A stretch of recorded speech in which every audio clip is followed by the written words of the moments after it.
Hey, I'm Marcus and I'm playing Crusader Kings 3. And here we are in the throne room at Roskilde, where in the middle we have our own embodiment, the strong arm they call him now, Toke Skjalmsson of the Hvide clan. Strong arm they call him, but does he see himself that way? He's come back from battle, a scarred man, like mentally scarred, probably physically as well, but the mental scars are even deeper. To the right, well, she doesn't look her best, I guess. She currently has the measles, and that's a whole nother matter to get into in a moment. But there's his wife.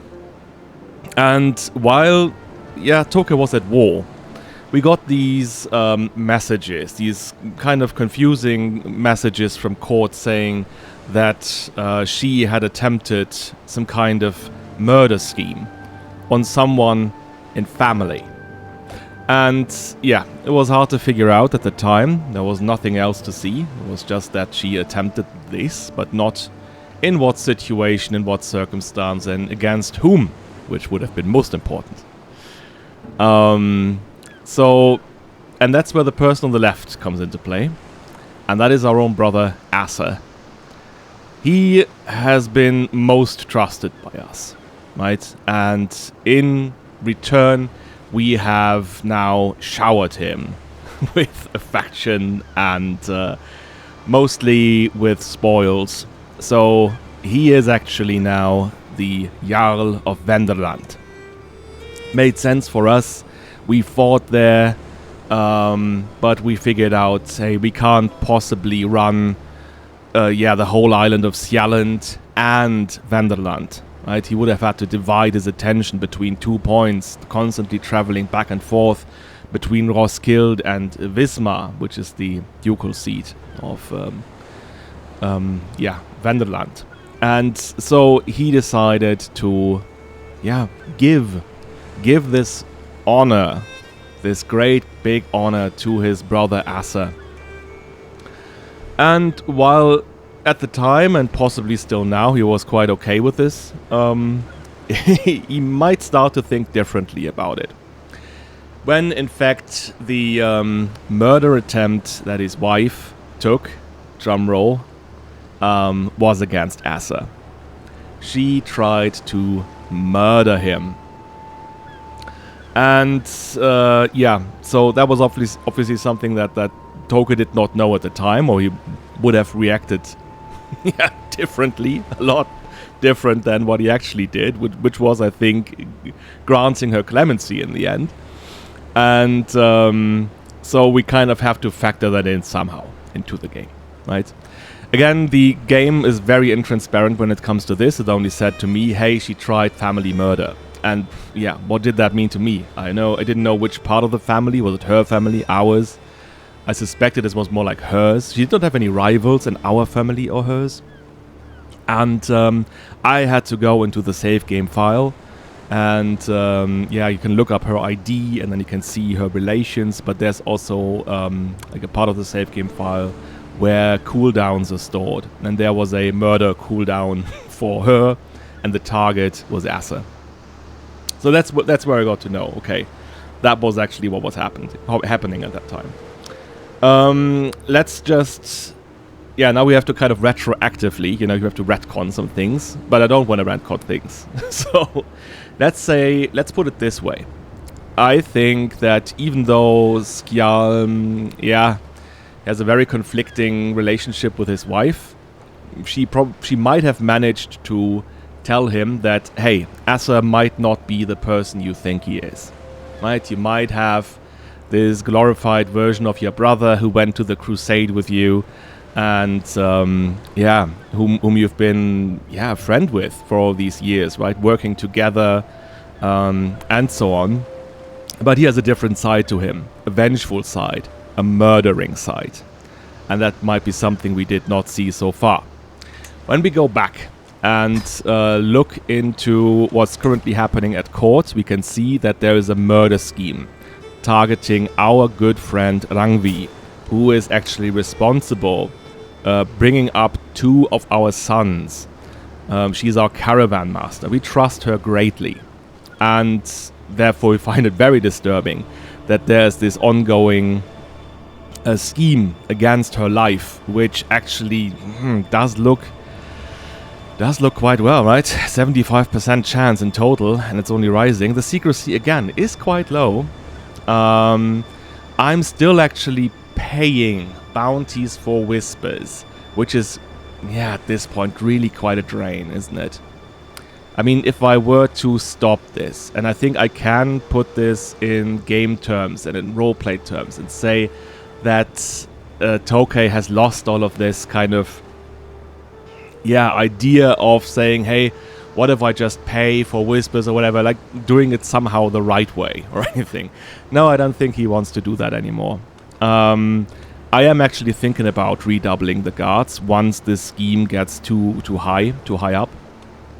For now, he will stop paying for whispers, which, makes the secrecy go up here. Again, 35% is not that big. And we now have our aunt in place, who's a tiny bit better at Hvide at this. And, so let's just hope that we will get behind this, because we would now suspect our brother to actually be behind this. We do see here that he is the rival of Hvide. And maybe I should not use this information too much, right? But that would be, I guess, information that's available if you just talk to people. Because a rivalry is not something that's going on behind closed doors. That would have a very, open, very public, component to it. And, so he probably would know this, or would get to know this if he just asked around. And I think at this point in time he does. He questions the motives of his brother a little. Still kind of wants to believe that Asa is not, this devious man. But, he might start to think that way. That doesn't take away from the fact that his wife attempted to murder Asa.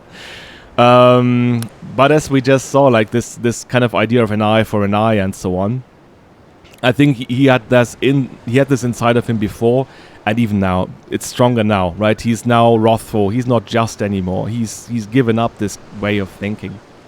So let's see how this progresses. Let's see how that goes on. That's gonna be very, very interesting. Also, we do see, for example, that Asa here. There we go. Yeah, he's friends with Hvide. So, maybe, right? Maybe that has led to Hvide participating in his schemes. And as we do see, the plot against Hvide is quite strong, right? So maybe Hvide has conflicting loyalties here. Being a friend with Asa, not being a quote-unquote friend with us, but a loyal subject, right? We always thought that he would be totally loyal to us, right? But maybe we start questioning that too. He's currently in very bad health, maybe even dying from the measles. So, if Asa was really this devious person who's going around murdering people, and especially at our court, then he would have all the means to do so, because he knows people at court here. He's around court, right? He is, in fact... oh no, he's not in here. Of course, he's not in here anymore because he's now his own man. But he used to be part of of our council. So long story short, we will need to look out for Asa and what he's doing in the future. That being said, let's come quickly to other things from the last time that kind of slipped through my fingers. And I watched it again, and I was like, oh yeah, there was like, hey, what's happening here, and why is this that way, and so on. I did some and I'm not sure if you can call them mistakes. In game terms, maybe I did some mistakes or some things that I didn't want to do. But I think in roleplay terms, you could as well say that he was, and he definitely was, he was out of his element. He was out of his depth. He was fighting a war at the same time. He was battling these plots. Then he was battling his own stress and emotions. Then his mother died. Then he got excommunicated. Everything came at once. So, of course, things slipped through his fingers. And one of these things was that he had this Hvide of Slagelse, a guy named Paul, or Powell. There he is. Oh, he's dead now. He died from the measles. Oh, yeah, that's good for you. You can unpin him now. And he kind of joined one of the murder plots against us. Of course, totally unacceptable. And we wanted to do something about it. Imprisoned him. And then I captured all of these people down here. And I just went through my list of prisoners at some point and just said, oh yeah, ransom, ransom, ransom, ransom. And he was one of the guys who got ransomed in that instance. But I think it kind of makes sense, right? So let's say he has this whole host of people that are now being brought to court, and then they have been, there you go, here you go, there. And then the directive comes and say, okay, whoever can pay their ransom can go. And of course, maybe he just weaseled himself in. I think he was high in intrigue, and he was like, yeah, I can ransom myself, I have the gold. And somehow, therefore, he slipped through the system and got back into his position. We had to manually revoke his position later when we came back. So that's why that happened. The same ransoming of people led to our war score slightly declining. I was complaining about this and being like, hey, I had a higher war score, why is the war score going down? Yeah, it was because these prisoners were actually affecting the war score. So I did not look out for this, and therefore the war score was declining at some point to a little degree, right? At least we won this successfully in the end. Yeah, there we go. So that was one of the things that I noticed last time. Yes, so let's just go back and do some minor things maybe at court. We now... we see that we just lost a knight, although we still have 7 here, but we're actually only allowed to have 6, because at the end of the last episode we actually managed to persuade the Pope that we would do penance, and therefore lifted our excommunication. I want to do something regarding this as well. So this for me should not just be an interaction where I click a button on a window and it's gone. This excommunication was a major thing happening in his life, a major thing for the people surrounding him, and therefore I think we would react to this. And there are several possible ways. One way would be, again, to build a church, to build a monastery. And the other one would be doing a pilgrimage. And maybe that is something to keep in mind for when this little apocalypse here is over. So let's keep that in the back of our heads. What else am I looking for? Oh yeah, going back to knights. I think what I need to do is making sure that I force my acclaimed knights into being knights. Because for whatever reason they might, not be allowed to be knights at some point, for whatever reason, right? Could be if that they are ill and they get a temporary modifier on their prowess, and someone else would be stronger, and then all of a sudden they're not knights anymore. I kind of forced them this way, so they definitely stay in their position. They have really good glory right now, and I don't want to risk that. That being said, yeah, there could be successes. I'm coming back to him in a second, but we can definitely look into the standhafte Skytte, and we see that this Malte guy, I think, who our Hvide Anton brought along, is in this position. He's okay, and we want to have him as a knight because he's also a capable military engineer. But he is currently, I think, because he's not serving as a knight because he's ill, I think. Well, let's hope he gets better, so we kind of force him to be one. There we go. Our good Berdik, right? Berdik Forgach, the Hun, who impressed us so much by being this great rider in the tournament and winning it in the tournament that we held ourselves. And I said at the time that it would be actually better for him to be the successor for the Röde Ritter, But I think the Stuntops is good to make sense too, right? Because he's a Hun, therefore he's a bowman. He is actually really, really good at using the bow. So, yeah, good for him. Let's have him here in this position. There we go. But which also means that maybe we should use the same method. Yeah, he's now forced to do this. That's alright. That is alright. Everyone else in here is cool too. Yep. That's it for now. Some more things. We were at High Crown Authority. I think it's high time we raised that to 4.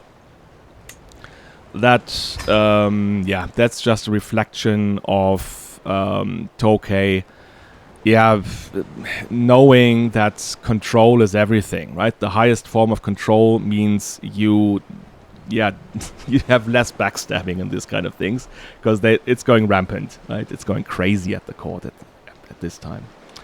And everything else, like, of course, the administration side to it right now, we get more tax contribution, levy contribution, and so on. Yeah, the other issue that I have left unresolved last time is how to resolve the conflict with our sister. Now, Sigrid has actively tried to murder Toke. There's no way to sugarcoat this. She has actively tried to murder him. And that's obviously a disgrace for her. Like, not only is this obviously despicable, but she is trying to murder family. And I was contemplating last time to go for this option here. Now that we are wrathful, we can actually punish a criminal. That means we go into a one-on-one duel, and if we win, she's executed. But I think, despite his vengefulness and his wrathfulness, I think these, yeah, especially the wrathful nature of his that has now come to the surface, at this point, with his crippling trauma and everything, I think this rage that broods inside him is more of an inward rage, not something he would, like, really show that much outwardly. Maybe he has this kind of moments where he snaps and where he does something, but he's not openly angry all the time, right? He has this modifier here also, probably down here. He has a bottled trauma, right? So he's bottling up his emotions. Of course, that's not good either, but that's the way I see it. Then there's the other matter of to click here, of Toke still having a lot of friends, right? He has some kind of, in modern terms, you would say, an emotional support system. He's even friends with the king. The king backed him up, right? The king said, hey, you are excommunicated, but I won't act on this, right? I'll let you be. And even now, right, the king is probably like someone he can turn to. He has friends at court, Gudmar and Serkvir, who's even his best friend, right? And then Rangvi. So he has all these kind of guys around him that can actively help him. And I think they would also be the ones to say to him, you cannot, in whatever way, kill your own sister. You cannot do this. Would be a stain not only on you, but on the whole Hvide family, which you are the head of, right? So I think what he will do is he will try to imprison her. Of course, we will not succeed. He does not know this, obviously.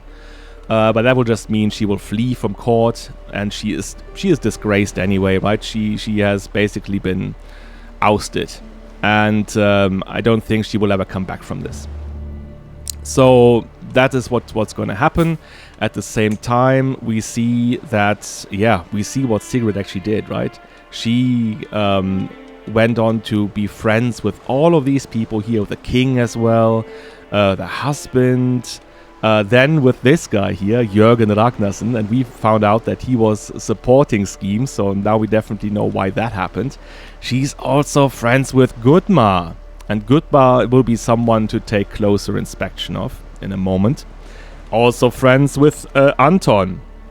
And while we kind of trust all these people, this friend here, Billing, he was just someone who entered our service again after the tournament. So we wanted to elevate him and say, hey, you deserve to be at our court for your accomplishments in the tournament. I think he was the leader of the melee. But yeah, he is not our friend. He's her friend. And we definitely know that there were people at the court supporting her scheme to murder us. Now, we don't know if he did, but I think there is some kind of precaution here, and that would say, I'm sorry, billing, but you're not on the bill anymore. Badumts.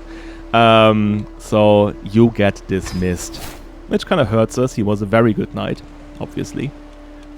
But I think that's consequential, as well as going for Sigrid and trying to imprison her. There you go. Now, that being said, this will still leave that anger inside of him, this boiling anger. So what is he gonna do? I think, yeah, being vengeful and wrathful now, the justice, yeah, that is somewhere left down the road.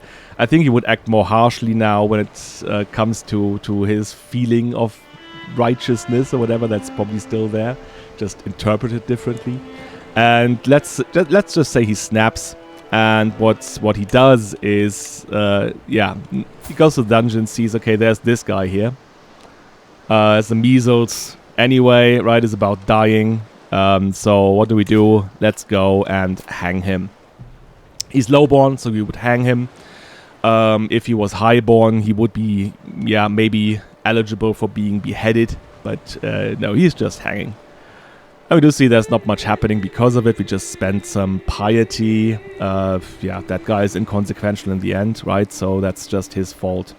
I think he was coming to us and saying, hey, we don't like our folk at Hvide. Can you please maybe do something about him? And we was like, no, you question us, you go to jail. And now we're like, hey, you were doing treason, right? That was treason, going against us in that way. Yeah. Anyways, so long story short, he is taken to the gallows. Right? I think it's a bit gratuitous, right? Reading out the text. So yeah. Gotta. Noose around the neck, you know the whole drill. So there we are. That's kind of the way he handled this situation. Yeah, coming back to Gudmar. Gudmar is a really, really complicated person for us. Really complicated. On the one hand, he is definitely our friend. And he has been our friend in a very active way. Like he has told us, hey, come on, let's do something together, let's hang out, let's have a beer, these kind of things, right? He even wanted to go fishing with us and so on. So he's been very good to Toke. And I don't think he did that necessarily out of, like, for his personal gain or whatever. I think he definitely likes to hang around Toke and do these kind of things with him, right? We see that he's lustful and lazy and so on. So he likes to have a good time, and he knows that Toke sometimes has this kind of side to him too. That being said, and that's something that I did not see last time as well, we definitely know now that he murdered his own wife. He murdered his own wife in cold blood. And yeah, that's definitely not something to just ignore. On the other hand, again, he is our good personal friend, and in a medieval environment, that means something, right? If you just look back at historical figures, yeah, not sure if I'm getting the names right. Which English king was it that was friends with Simon Beckett? Anyway, so there were all these instances in history where you could see that if a ruler, a very important person, had a friend, yeah, they would go out of their way to keep their friends and to save them, and guard them from other people. So we won't dismiss him. There's just, of course, there's one thing that you will do, and that is saying, okay, you cannot be my bodyguard if you are a murderer. I'm very sorry about this, Gudmar, but yeah, that's not gonna happen for you, mate. At the same time, yeah, like I said before, he's his friend. He wants to have him to hang around. I think Gudmar would be someone to say, hey, yeah, okay, I can understand. Yeah, I was really sorry about this. He's probably like arguing about the whole thing. They would be talking about this, right? Like, yeah, you know, with my wife, that was really like, I did not want to do it. She was just, I don't know, in one instance, we were both grabbing each other. She was hitting me, and then whoopsie, she fell down the stairs. And what could I do? Right? He would probably try something like that. And he would probably ask to remarry. I guess Gudmar would be very much the person to do that, right? He's lustful and stuff, and he's in his early 40s. He would still feel that kind of drive, and we definitely do not want him to, you know, look the other way, go to the other shore, and have more scandal coming his way. So maybe that's actually something we grant him. Would normally go for age, because you kind of would want to have younger women, I guess, because of fertility reasons. Yeah, but maybe that's something we could look into later, or maybe even like the next time. I just don't want to do this myself. It's kind of like boring just to watch me go through endless lists of people. Yeah, but that's this thing, right? He's now, of course, still our acclaimed knight, our friend, but he's not our bodyguard anymore. I was actually thinking about actually blackmailing him. If he ever would go behind our back again, I think we'd definitely do this, right? Saying, hey, we know what you did. You are in our pocket. You better behave, mate. There we go. Yeah, coming to the whole killing people. There's this guy here, Master Arnold. We're not doing too well, I guess. 4.9 per phase. I guess if we have enough advantages, then we get some plus there as well. What I just saw is that we can actually use this option of expedite schemes. Only available for, every 5 years, but yeah, the heck, why not? We're not planning on doing all these kind of murder schemes anyway. So now we got 2 advantages, so we could already execute this if we wanted to. Of course, we don't want to. We just want to grow this. And once we get in this area here, we get +5, +10, +15% on the whole scheme. Let's just keep it going, right? It's going on nicely. The people here are doing their job. Right there. Gudmar is in here as well. Now we know that he's good at these kind of things. We still don't have someone we could use here, I think. Master Arnold's stooge, but he's at like -46, right? So even if we put prestige in, even if we offer a hook on ourselves, right, there we would not be there. To leverage scheme advantage or even bribe, that's too expensive just for getting some few less days per phase. So let's keep it that way. Just check. We are at 28 minutes. Yes. We are doing the 30-minute housekeeping again. There are just a few other things I have on my list. Before we get into playing again. And that is just having a look around court, seeing if... there we go. Seeing if some kids need some guy to educate them, and this counts for good old Kurt Brock, the son of Gudmar, who is probably developing into a troubling figure as well. But who isn't at this court? Let's see who can take care of him. He wants to go on a stewardship, so let's have a look. I guess we could put him into the hands of maybe even no. Let's go with someone who's definitely into stewardship. So maybe Eleonora would be good here, right? Cannot make him worse with his traits. So yeah, let's do this. So she's educating him. I guess that was it, right? There was no one else that needed education. I just saw this. Oh yeah, one thing that I want to do is... We know we talked about Seclusion becoming landed or becoming a noble, right? That would be the kind of equivalent here. And I thought about this, and I came up with this idea of saying, let's betroth Alvilda to him. Alvilda is the daughter of Thorfinn, the disgraced Thorfinn, who died in our dungeons, whom actually I really wanted to behead. And the granddaughter of Balder, the traitor. So she's the daughter of a traitor and the granddaughter of a traitor.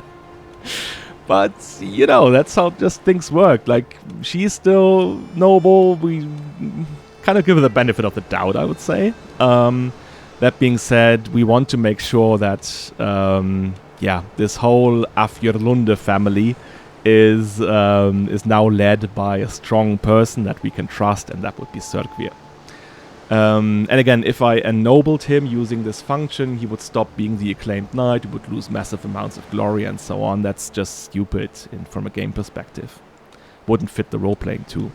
So instead of ennobling him, we will marry him off to a noble person, and their children therefore also will be noble. So let's do this. There we are. Yes. And, oh yeah.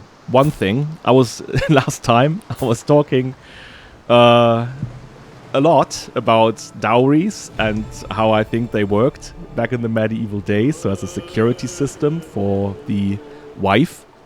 And I said I would do this, but I didn't. And I wanted to send her a dowry to give her on her way here. And I think I said like 25 gold sounded good to me. So there we go. Now our daughter has a dowry in place, right? I think when they have children and she dies, I think this dowry would then pass on to her children, which would be right. That would actually what would have happened, right? That's one reason why the other party also wanted a higher dowry, because they knew that this money would ultimately go down in their family, right? So we are here. And, yeah, last time, just when we laid our mother to rest, and we were like, yeah, finally, some peace and quiet. Maybe now we can start, you know, healing and so on. No, we cannot. Plague is coming. It's a minor outbreak. That being said, even minor outbreaks can be very deadly. We all see there are already fatalities here. It has only been going on for 3 months. So... I did some measures, but I think I will also go into seclusion just to be sure, right? We don't want our family affected by this. Our wife is already affected. I don't want to spread this further than it needs to. So everyone just goes into seclusion. Right? Carried far away from the stink of the capital's heart, late at night, I and my family may remain distant from the people of the realm until such a time that it is right to emerge. Communication will be limited and my throne will feel empty, but we should remain safe from the death and decay beyond our 4 modest walls. We lock the door. There we go. Yeah, obviously we're not doing any activities right now. I will have a look I've already pinned him. Let's, for the sake of it, also pin his children. Because they have been just returning home and they are directly running into that plague too. So yeah. Let's see what's going to happen. Right, at this point there's nothing we can do. We just need to trust. There we go. There we go. Sigrid has fled. And she has fled to Jerusalem. Oh, wow. Yeah, I guess she's definitely not going to be a thorn in our side now anymore. Out of our diplomatic range, even. Yeah. So, she has definitely lost. She has lost this. And the only person to save her now, she thinks, is her brother, Bully, who would likely not know about all of these things. Right? Too far away. So, she's taking this arduous journey to Jerusalem. To Yeah, get away from our wrath. So yeah, she's frightened of us, I think. Very frightened. Well, at least that's resolved now. Maybe just for the sake of things, just pin her too. Just so we can see that if something's happening. I guess once he will die and he will take over, it's likely that she will come back from Jerusalem. Well, let's see. That might be a long time. Okay. What's happening to everyone? They look okay. They look okay. Yeah. Oh. Ah, yes. Okay. I guess Carter has died. And I'm sharing... What? I entered into an entrenched... Oh, right. Yeah, yeah. Since I am in seclusion, now Serkvir is taking over responsibilities. Which I guess is okay. He's our best friend. We would trust him to do this. Need to appoint someone. Have to put someone here. Do we... Ah, yes, we have this guy, this Walter von Hohenstaufen, for whatever reason. Like, he's a... this family here, I think that's the Stauffer family, right? So the ones who actually became Kaisers in the Roman Empire, in the Holy Roman Empire, and the, well, real world not so long after this. With the first one, I always forget his name. Was he a Heinrich too? And then we have Friedrich the First, of course, Barbarossa, and Friedrich the Second. Anyway, but he is here now, Walter von Hohenstaufen, and he's forging a crown for us. Good stuff.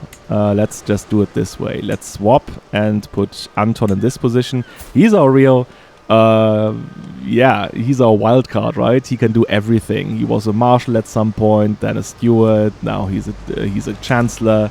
He can do it all. He can do it all. And now let's put this guy in here. At this point in time, yeah, maybe we just favor outsiders to do this for us. But that being said, I don't know whom to put here in Slagelse. Not Serkvir. I want Serkvir to stay at our court. I guess it's not hurting us too bad right now. Let's make a decision here, because it's, yeah, we shouldn't just let this go. Of course, you want someone who is kind of on your council, right? Because that person would want to have a seat on the council. Maybe just wait for Walter to finish this crown, and then we can instate him in this position here. Not ideal. Oh, okay. Ah, yes. That's the stupid part of this system. I hate the acclaimed knight system and how it works out. So if someone becomes a regent, they cannot be an acclaimed knight anymore. So now this has changed to Beric, and we can see we lost quite some glory here. Ah, well, we can only hope that he recovers. Oh, there we go. Oh, Benedicta has died from the measles. Our son does not have it, or has recovered. So now, Stig's son Toke is the Jarl of Bornholm. But he is a sickly child of 2 years. And yeah, Stig is the regent now here. At least that's a good thing, right? He is in a position of power here, caring for his son. Yeah, we can only wish the best for him. There's not much else we could do. Sune now needs someone to look after him. Yeah, let's have our son Absalon do this.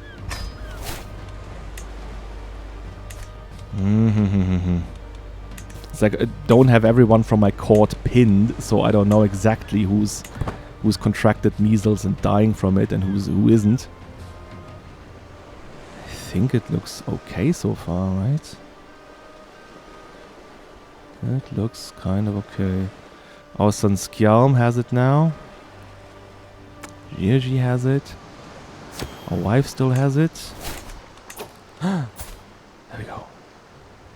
Huh? No longer your caravan master. but she's alive and well. And she's still at our game. Doesn't explain itself, it just does things. I guess for now we don't need a caravan master anyway, we're not doing anything. What's happening here? I could do better. Okay. My steward Walter has been staring at my Toke's decorated Corolla for an uncomfortably long time at this point. His pained expression doesn't suggest anything good. What, Walter? Speak! I finally burst out. Oh, I'm sorry, my lord. I didn't mean to bother you. It's just that this headgear is so amateurish, unpolished, unrefined, cheap-looking. A Jarl of your rank deserves better. I would have made something better. Yeah, you're currently doing something better, mate. I was hoping so. You are forging a crown for us. Well, I guess the artifact produced will currently be of higher. Make it better. 2 random bonuses. Don't bother.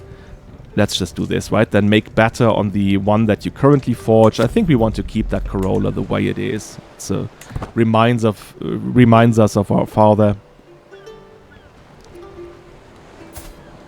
Right. Yeah.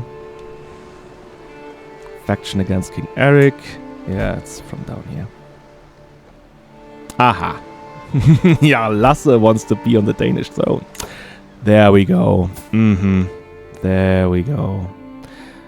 Evold died. That's a loss for this family, I think.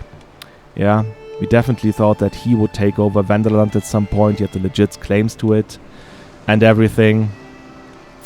So, yeah, I guess now hope lies on him, on Höke.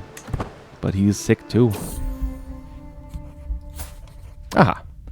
My wife has recovered.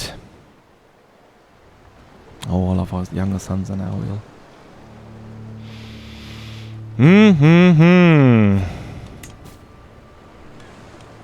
I guess Eleanor is poor too, yeah. Yeah, I should grant this to someone I know. I know. I'm just waiting. There we go. Over here, my lord. My steward Walter waves me over with a wide grin. I have toiled many days and nights, and finally my work is done. He presents me with an object wrapped in cloth, and as I lift the fabric, my eyes grow wide. A beautiful crown of masterful craftsmanship. The crown is forged from electrum and adorned with intricate filigree.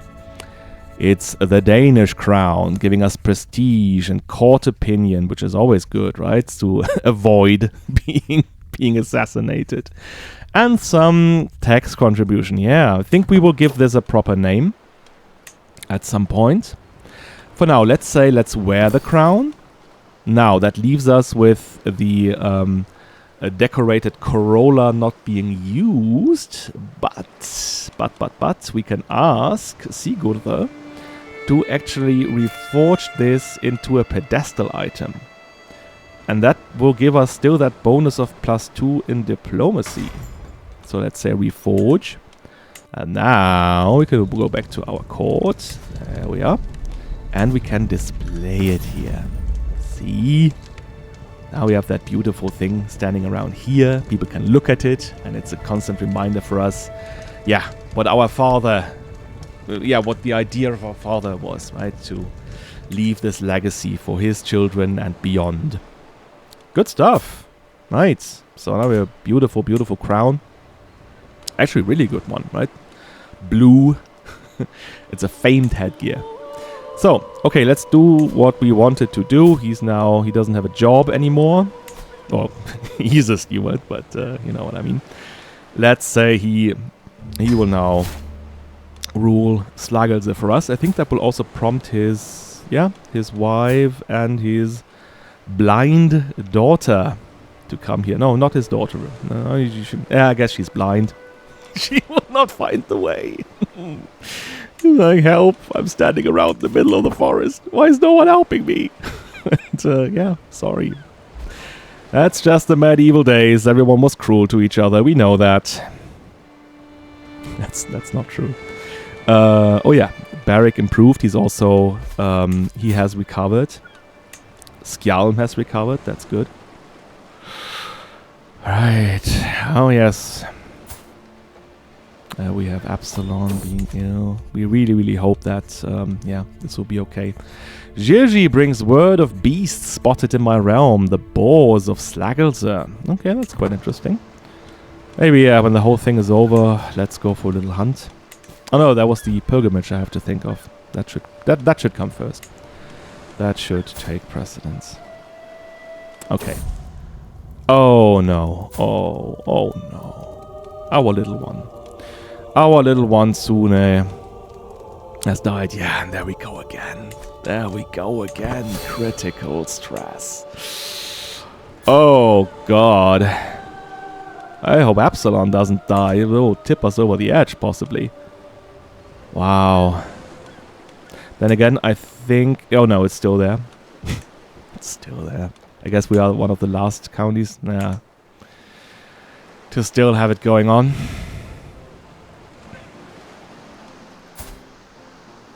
Our youngest one. Oh no. Poor guy. Poor little guy. Aha. He's 11 years old. And he only now has lost his first milk tooth. Okay. I guess, yeah, coming back to this, he was complaining about his own father ignoring him when he had such major events in his little life. Like trying to enrobe himself in his clothes or having his first milk tooth gone. So, yeah, maybe let's do something. Like here, keep your tooth as a good charm. Yeah, there you go. Keep it. Little one. Look at him, the prince of fashion. Right? He really does look fashionable with his like ponytail here. If you kind of doesn't see it from the front, but when you turn him around, he has this kind of ponytail. So he already is a prince of fashion. Okay, what's happening? Wait a second. Wait a second. Okay, from dust we must spare. Yeah, we must spare no expenses to rebuild. Definitely. Why is he having a minus 100 modificator of us? What's happening here? Game. Let me go into this. Portal trauma, vengeful, cultural, absolute crown authority, cultural. Okay. Guess that wasn't such a good idea. Guess that was not such a good idea to put him in this position. No, he hates us. He didn't hate us when he was at our court. I guess the absolute crown authority, that's really like bothering him. Well, guess there's not much I can do about this now. You'll just, yeah, you'll just continue to hate us. You can do so in little sluggles as long as he doesn't come over to us. Bother us with it. Let's see what else happened down here. I guess he's fine now too. His other children did not did not die. Only his firstborn son, but he was the most crucial one, right? And I guess we also we lost one son, but that was it. Could have been worse. Could have been much worse, actually. So I guess we can emerge from seclusion. There we go. Out of the cage. I don't think we were spending all the time in a cage. That's probably not what we did. We end Cirquevir's regency. Dismiss with a wave of a hand. No, that doesn't sound right to me, I think. What do we do? He gains 250 piety. Oh, no. That's way too much gold. I'm sorry. Offer him a favor. I don't think I want to do that. No, we kind of, probably at some kind of official ceremony or so where we end this. We do this with the church present and so on. That's people would know that Cirquevir is a most virtuous man. I mean, at least he's not a backstabber. He's not a bad person. I guess that counts for something in Denmark. There we go. Power sharing ended. We are back here. We have some money. Let's see what we can do with it. Yeah, let's just check. So if we do a pilgrimage. There we are. Pious. Yeah, it would be pious. Let's say we do it to Rome. Yeah, of course. We have to do something about that too. 180. Yeah, I guess we would have to look out for someone to help us here. Maybe that person could be Barrick. I guess that would make sense. Although Goodmar is quite good at this as well. I'm looking for security also, right? But maybe let's go with him.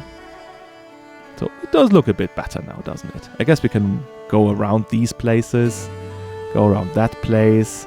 So it will not be as bad. Don't have to go through the war zones and so on. But yeah, 187. Yeah, let's say somewhere around there. So we cannot do it right now. We have to wait. We don't want to do this hunt because that's just gonna cost us. Or are we? Are we? Okay, what do we have here? This is our nephew Höke of Rügen, and he is asking us to form a alliance. Form an alliance with him individually. I think that's something we could do. Like also to show our brother, hey, right? Your children are not necessarily you. Oh, he's irritable now. Yeah, I guess I accept. Now that makes us have a lot of alliances. So probably no great marriages for us from now on. But yeah, it's okay. It's all okay. Why is this still at 18%, by the way? I guess it just takes a very long time. Right, we just gained 5% per phase. Yeah, 23. What about this here? Do we have some more? Do we have someone who wants to join us? Yeah, I guess the Kaiser, if we just give him a lot of stuff. Oh God. Oh God. Today I woke up with a crushing thought. Despite years of efforts, my life's achievements still pale compared to my great father Jarl Skjalm. I have pushed myself, yet I am still unable to escape the long shadow of his fame. Is this a curse that every father brings upon their children? Are we all born into a futile race against the giants of the past? I have failed you, Skjalm, and I have failed myself. Oh God, oh no. Toke, he's such a troubled person, right? He's a very, very troubled person. And now we are at stress level 3 once more. And I guess that will show in his health here. Yeah. Oh, wow. Yeah, okay. Now our scheme has also been discovered. Yeah. I think we at least succeeded in making him know that yeah, we are out here. He is out there, but we are looking for him. And all these countermeasures he puts into place, they're costing him, they're hurting him too. So okay, we abandon the scheme. Let's do this. Let's not cling to it. Let's not cling to it if it wouldn't work out anyway. But, guys, what are we going to do about this? Maybe we go on that hunt. I think he's desperate at this point to get some form of relief. Some form, at least, of stress relief, right? So maybe, yeah, let's do this for recreation purposes. The king is going to come. That's nice. He's our friend. Forget Anton. Walter's coming. I think he's called Mayor because he is Swabian. And this Forget thing only works for, I think, Norse people. So Danes and Swedes and Norwegians. Yeah, I guess every one of them will come. Say extended family. Close family. Oh, that means Asa will come too. Yeah, I guess he would want him to come. Maybe court guests too. Let's have everyone around. Yeah, and I think this is where the sighting was, right? In Slagelse. That's where the boars were sighted. I think it counts for the whole county, so it doesn't matter really where we go. But let's just say for roleplay purposes, these things have been found in Slagelse, so we go there. I think this would look good in the end, like the success chance. Takes some time to start. Gigi is the master of the hunt. He's probably not the one leading the hunt because the game is weird. Then Röde Ritter needs a successor. Ah yeah, okay, we don't have a successor currently, right? That's good, Ma. Looking like a skeptical kind of way. Oh yeah, Skjalm comes of age. Oh, that's a shame. Oh yeah, we can still invite him. That's good. Come along, my son. Can I actually invite him too? No, probably because he's a regent.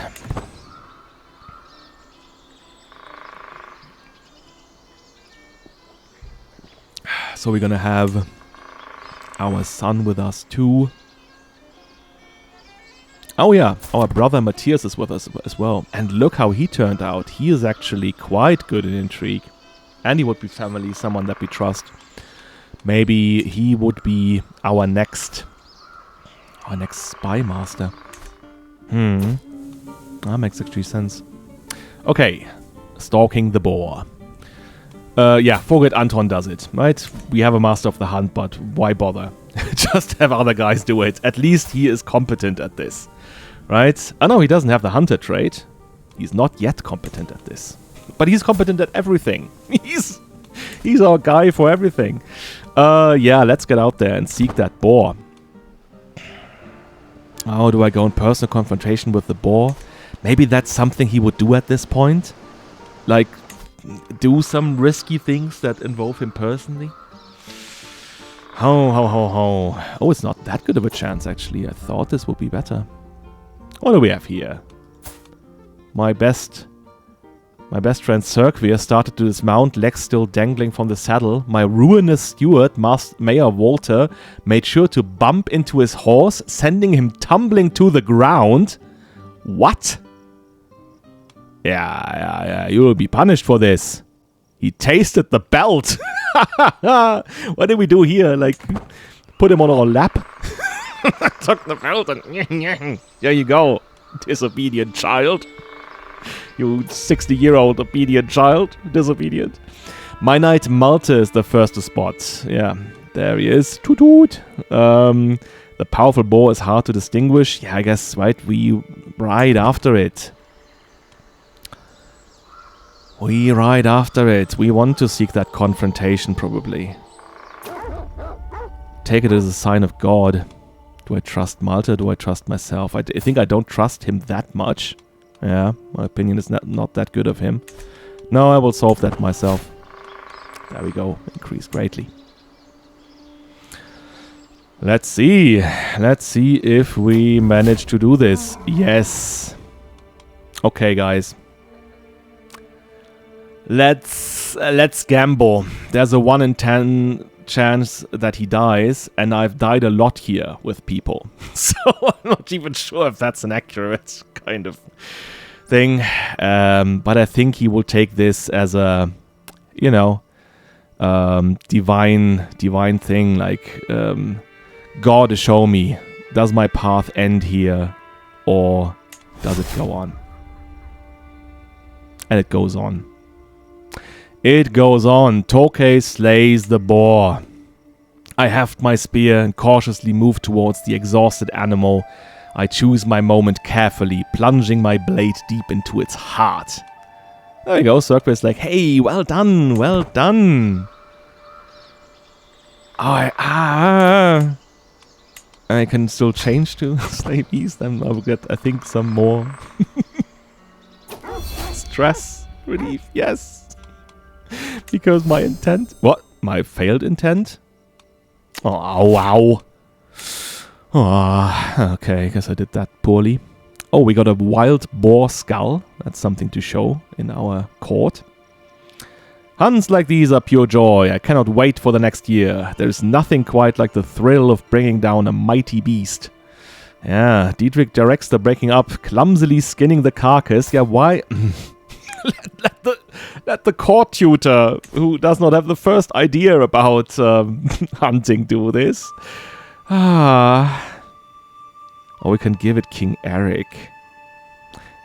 I think an important thing like that, and especially we killed the whole thing, right? So I think, no, we keep this. Even if he's our friend, and that would be symbolical and so on. I think this has more of a symbolic meaning for us. Right? We will keep this and hang it on our wall to show everyone, but mostly ourselves, right? That we're still here. And maybe there's something that we still need to do. Lively livestock. As additional payment in a recent trade, I find myself in possession of a large herd of cattle. I have been assured that the animals are of the highest quality, but the question of what should be done with them remains. Yeah, I will prosper from the herd, or I will start growing it larger, or I will turn the hides into profit. All these options don't sound good to me. That's development growth. That is probably more development growth, and that's gold. Oh, what? I'll just roll the die here. Don't want to think about this too long. It's a 6. We actually take the gold from the profit.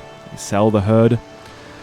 It does make sense. We do know that we have probably promised the Pope. Oh yeah, partition law. Let's do that too, because we now have actually, children still inherit equally, but I think, it's better now for the first heir. He will get more in contrast to the others.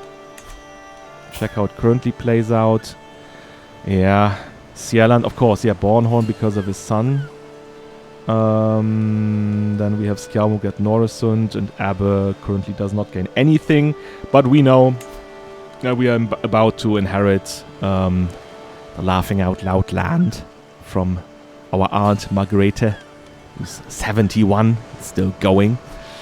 So you'll probably inherit too, which for me actually is good. In a medieval sense, if I have lots of sons, I want to leave my sons with land. That's what I want to do, right? I want them to be, to get something from this.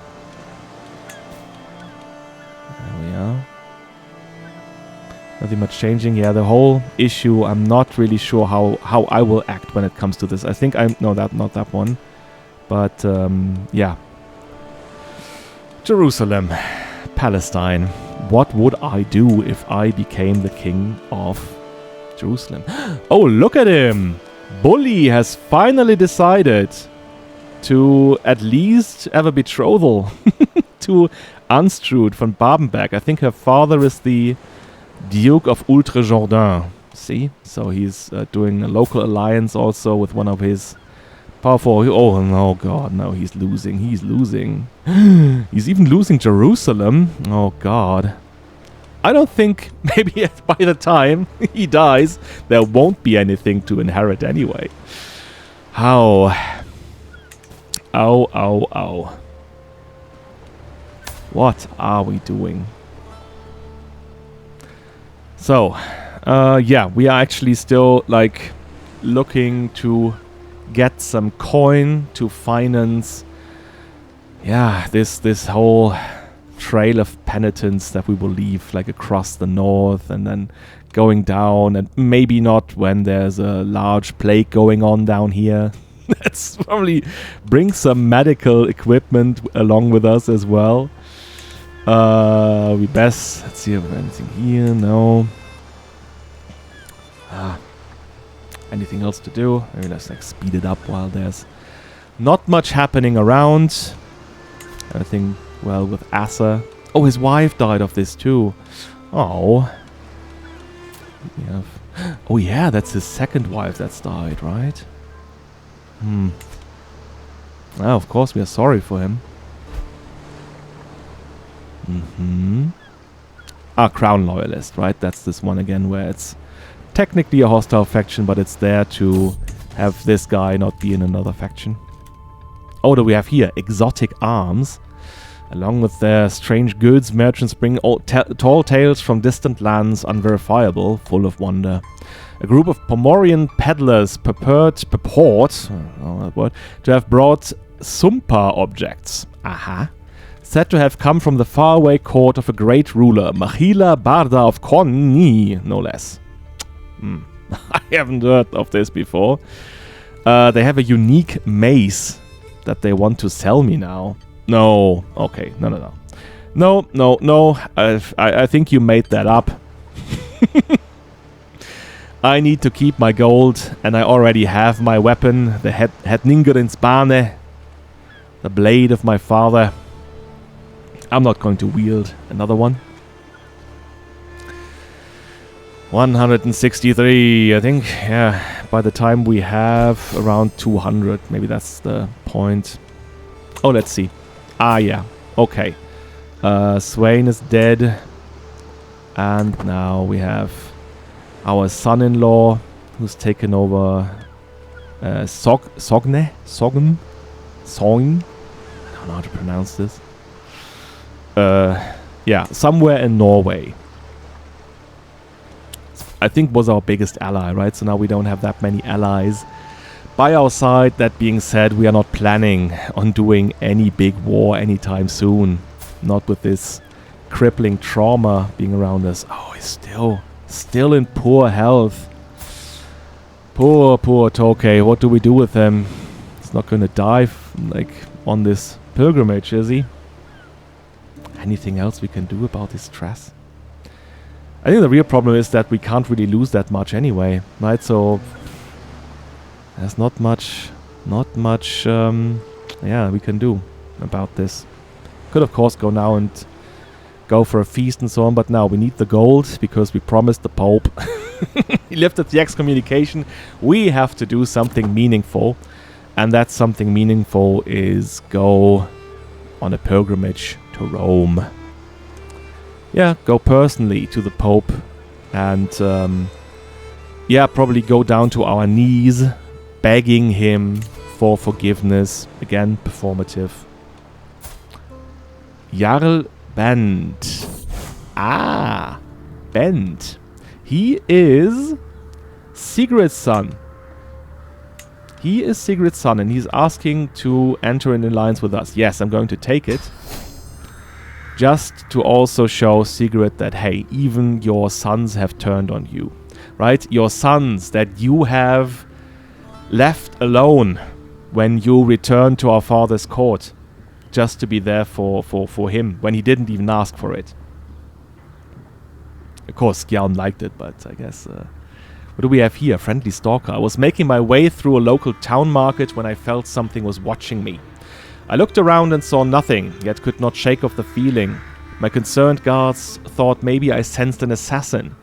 A passing priest noticed my anxiety and told me cryptically, "Ah, ghost seems attached to you. Don't worry, it's a gentle spirit who means no harm, and is curious and playful more than anything. Might even help you out and will leave you alone once its curiosity has been sated." Okay. So again, the friendly modifier. A little bit of piety, a little bit of intrigue. Enemy hostile phase length is slowed. That's good stuff, actually. Maybe that's like these ghosts of the past, the ghosts of the battlefield, but now they are with him. Kind of way to deal with the whole trauma. We are at 195. When we are at 200, I think we'll go planet. I said we were gonna do go planet. And now this happens. Now this happens. You arrive at 5th September, 20th September. Yeah, going by sea is better. No, guys, right? No, he would still do this. That is something of his passions. He likes tournaments. He wants to go to them. So, nah, I think he would take the chance. Yeah, also for his knights and everyone. He knows that is important, not only for himself. Let's see if we get back. Maybe we can hang around... Oh yeah, no. Can hang around Goslar. And then even... Oh yeah, that's Goslar apparently. What's that then? Hildesheim. Ah yeah, the famous Cathedral of Hildesheim. And then go here. Oh yeah, there's a little tooltip on 1% danger. I think we're fine. Oh yeah, and he hasn't been to the Danewerke, right? He doesn't. Well, I guess he would not go there. Given that this is now the land ruled by Lasse, whom he's not, I don't know, on friendly terms with necessarily. No, let's just do it like this. Let's see if there's something we can do at this tournament that would ease our mind. Yeah, every unlanded knight is coming with us. Ingeborg is being regent again. Good stuff. This is all grand. Yeah, what's happening here anyway? We have a horse race and a recital. No, maybe he's just going to watch that recital. And a horse race, you don't have to participate yourself. You rather let one of your knights do it. And then get to watch this. So maybe, yeah, maybe there's opportunity here to... to actually lose a little stress. We have the tourney grounds. I think that's where we would always try to go first. We have Feathered Entertainment.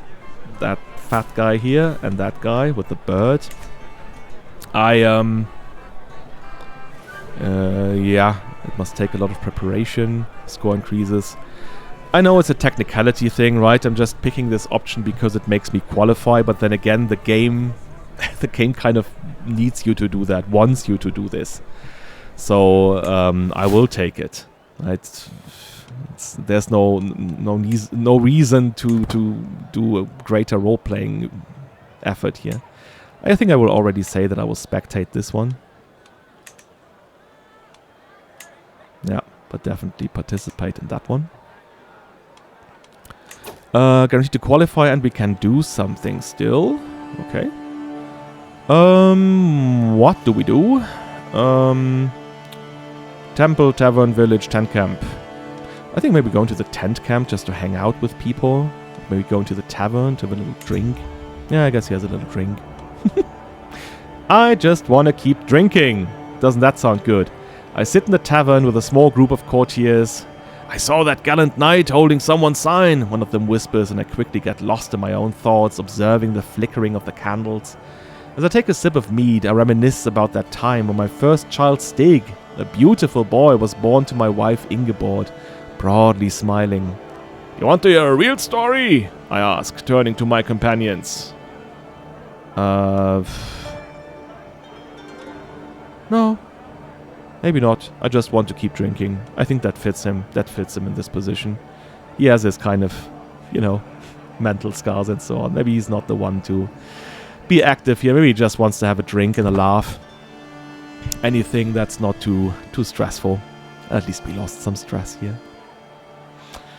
Let's see if we can do some more. Oh yeah, I think at 2 days we can do something again.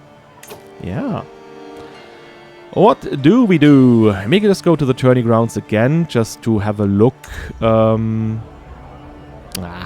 Boisterous revelry. Hate this event.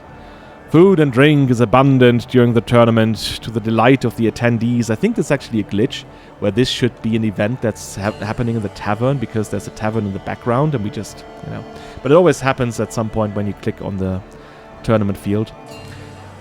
Oh, I was a getcha. For that, you bumpet. One sputters drunkenly, limply throwing a rock at his neighbor. Guntram, I'm sorry. The victim covers his face, deflecting the attack. Help me, sure he's... That guy. Hick. You're on the Grimold, the last one exclaims, downing an entire mug in one big gulp. Am I just going to join them? They're blind drunk. It should be trivial to rile them up. No, I don't see a reason in doing that. Oh, it's disgusting. I think either I do this with them or I find it disgusting. It's a 5, so I find it disgusting. There we are. Yeah, the finest horses in Lutetia, adorned in the colors of their owners, are led around the track as the herald announces the contest's commencement. The riders mill around as they wait for the beasts to arrive. Some stretching, some eyeing each other up. It seems Count Mikolai of Swibochin Stallion Agile has caught the eye of many as an unlikely contender. My fastest horse, Thunder. Yes. Na na na na na na. Has not gone unnoticed by the breeders and gamblers. Oh, I'll get a copyright strike now for doing that. This will be quite the race. Yeah, I don't think I'm gonna bet on this. So there we are. Who is going to represent us? My horse is all set, of course, but the beast is nothing without a capable rider to control it. As a result, I find myself with 3 potential riders arrayed before me, all clamoring for the honor of being allowed to represent me. The first is my friend Gudmar, a fair candidate considering his experience handling horses. Yes, of course. Another instant volunteer is my brother Matthias, who perhaps wants to justify my hospitality. Last one is a complete stranger. Like, where's he even coming from? Who are you? And what happened to your head? Forget about him. Now, of course, in this instance, we go with Gudmar, right? He is den Röde Ritter, riding Thunder. Na na na na na na na. Okay. Let's see if when it begins. Yeah, in first place at this point. What happens here? A full gallop, Countess Yonify's rider pulls Buckskin into my horse and its rider Gudmar. Or perhaps it was Thunder who veered into them? Regardless, the whole unfortunate lot careened sideways into barriers. Where once there was a whole pack of coursing mounts, shimmering with sweat. 2 now ricochet outwards from the mast, their riders struggling to control them. The pack of racers streaks on. The 2 wobbling horses now a length behind the rest. Ugh. From amidst her retainers, Countess Yonify cries out in shock, unconvincingly. I've been cheated. Yeah. Knocked out. Further to... No. I loudly exclaim, hey, that's cheating. Yeah, no one heeds us. Okay. Well, I guess I'm no longer overwhelmed by stress now. Oh, Jesus Christ, what happened here? As the horses make ready to race, the entire crowd is cheering and chanting for their favorite racer. That is, until they collectively gasp before growing completely silent. A naked man has run out onto the tracks and is flaunting everything that God gave him from tip to toe. The crowd promptly begins booing this impulsive creature and hurling anything they can get their hands on at him. Disgusting. Guards, I would imprison him. Yeah, he's a deviant. Deviant. Or I say, what a show. I guess, yeah, I'm still this angry man, right? Just like roll the die for this. It's a 3. We find this totally disgusting and call for the guards. There he is. Almost not diplomatic reasons. Okay. Yeah, there's lots of stuff happening here. Aha. The final lap. The horses continue to thunder around the course, the remaining riders sawing at their steeds' reins to urge them ever faster. It has been an eventful race already. I think, remembering when a commoner ran onto the track naked. Right, yeah, that was eventful. There's only one more lap to go. I lean over the edge of the stand and shout down at my rider as the pack passes. Extra pay if you win? No, I don't think so. Hit them in the face. Grab the reins or go faster. Oh yeah, hit them in the face. Just hit them. One more push. I think we're gonna win this. My rider's ploy worked. My horse surges forward as they round the final bend into the home straight. Only moments to go now. My horse is bolting free of the chasing pack. If it can hold off my rivals, we'll win. The crowd reaches a crescendo. The riders urge their steeds on in unison. The finish line looms. One more push.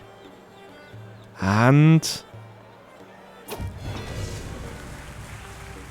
Yes. There we go. Great. Our horse Thunder crosses the line as the crowd erupts. closely followed by leader Egbert's Dun and King Lothair's Viantif. Yes, Thunder, you beautiful stallion. We won this. Great. That's great. Also for Gudmar. Okay, normally some gold. We have champion racehorses. Oh, that's good too. Travel speed. Yeah. We'll take it. I won. I actually won. Well, Gudmar won, I guess. But on our behalf. Okay, so, yeah. The recital, once again, yeah, I think I'm just going to spectate this. He's not the person to do a recital. I don't think that's in him. And maybe at this point he will just scare the people off with his war stories. Like, they were all dead. They're all dead.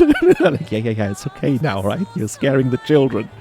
So, we have some free time. Let's go to the artisan quarters, see what's happening here.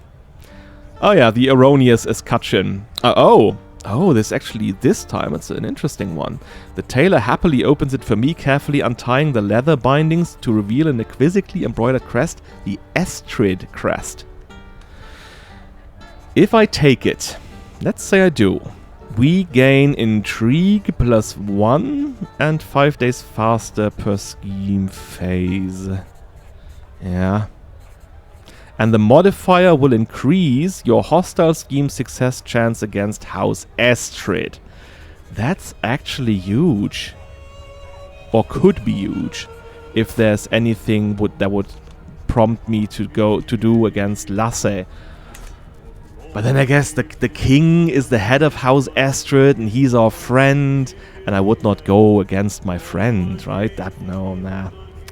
I could just say we want this with the Hvide crest. That would give us some renown. Yeah, let's do this. Right, let's just say, yeah, that looks nice. I want that, but yeah. Not with the false logo on it. What do we have here? Oh, the King of France is actually might win this. Maybe let's just see. One of our knights. Only Gudmar is here, but oh. Okay, yeah, you will likely not qualify for this. But if he wanted to, he could go. So we're waiting for the recital to begin, but there's other things we could do here. Again, maybe just have a look around the tavern. Knaves and fools. Ha! Knave. I hear someone shout as I open the door. A man grins, pleased, while he takes the gold laid on the table. Bah! His opponent complains, slapping the wood as he gets up. The stranger locks eyes with me, bowing slightly. Would the Jarl wish to engage in a game of cards? I lay mine down and you bet whether yours shall be higher or lower. Winner takes it all, as simple as it sounds. 5, he says, putting down his cards. What 5?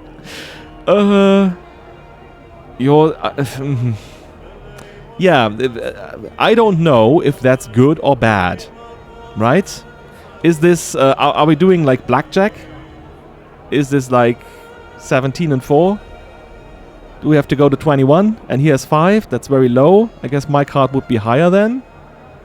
All this stress.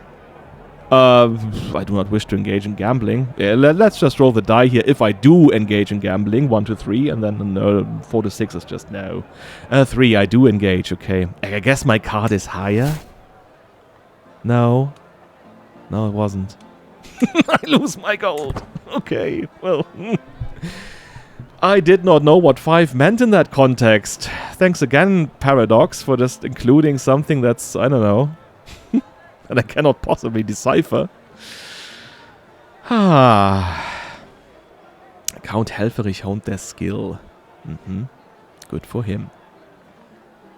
What else is happening? Yeah, I guess we can do another thing.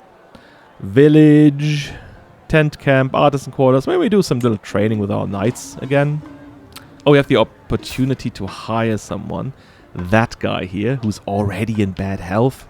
And who also has, like, the signs of early signs of syphilis. I don't think so.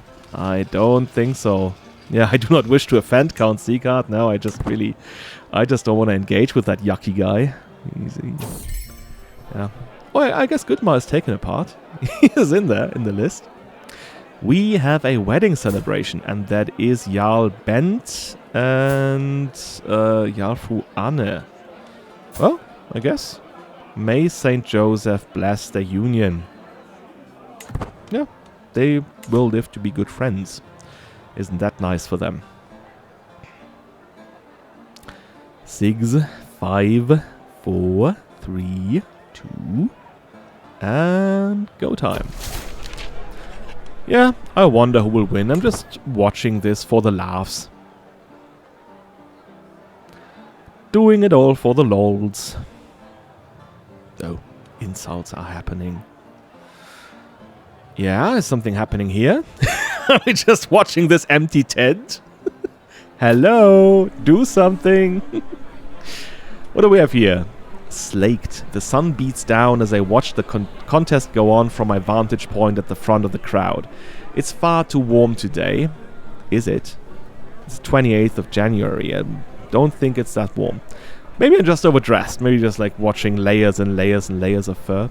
I'm ruminating about this when I see an enterprising young merchant carrying a roundlet of some indeterminate drink on one shoulder, clearly offering it to passers-by in exchange for coin. My mouth is instantly dry. If only I could ever get over there without losing my spot. I look around desperately for answers, but see only Gerhard meandering back to his spot in the crowd, drink firmly in hand. I could buy this off of him, but I don't have 8 diplomacy. Perhaps if I'm quick, I'll just have to pair it, then I'm parched. Stress gain plus 5%. But that one will give me stress too. Likely. What am I doing here? I think I have to bear it. He's just sitting there. No. I guess it couldn't get worse. I already got all these negative modifiers on my stress gain, so yeah, there we go. Aha. Ordulf is clearly winning. So long as his nerve remains steady, a win is all but guaranteed. Okay, I guess he's not watching this so closely now. He's just feeling all parched. Talking about being parched, let's have a little drink of water. There we go. Always have your water. And, no, Jan Arnulfur of Dithmarschen has won this. So a Danishman. That's great. That's great. We like this. The best man won, I think. One last thing to do. What else could we do? Are we going back to the artisan quarters or the tourney grounds? Either one of them. Now I didn't know what to roll this on. 1 to 3 is artisan quarters. 4 to 6 is tourney grounds. It's a 3. We go to the artisan quarters. What do we have here? As I prepare for my upcoming match, I don't. I spot Cecily, or Cecilia, hailing me by waving a handkerchief around, offering me her favor. And then there's Countess Adelheid doing it too. I think you guys are mistaken. I have a match to focus on? No, I actually don't. Yeah, this is a weird event, right? Doesn't fit the whole thing.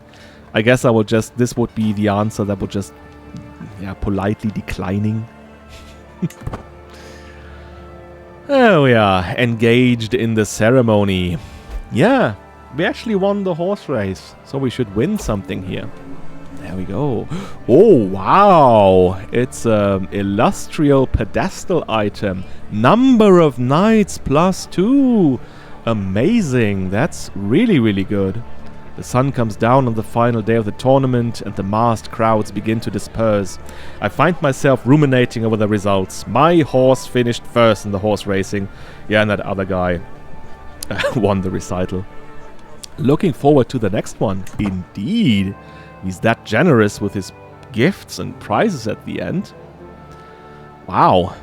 So, yeah, finished the tournament. Going back. Our wife has sellswords bolstering our ranks. I guess that's okay. We have court artifacts, so let's show them. Yeah, gonna have another name for this too. Let's see what I will come up with. Isn't that nice? Now we have here the little decorated Corolla.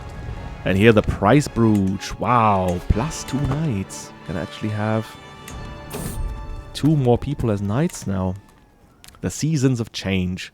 As we prepare to set off in the morning, I see Serkvir stand outside the camp all alone. As I walk over to him, to talk to him, I notice a change in the wind.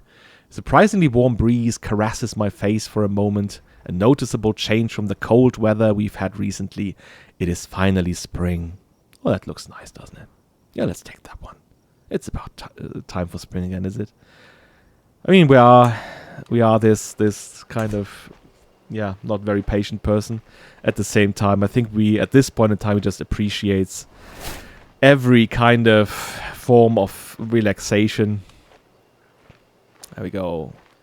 We saw St. Michael of Hildesheim and the Rammelsberg mining settlement. Went in there, dug for some silver, I think. I think it's a silver mine. There we go. Going back. Yeah, I think we did well.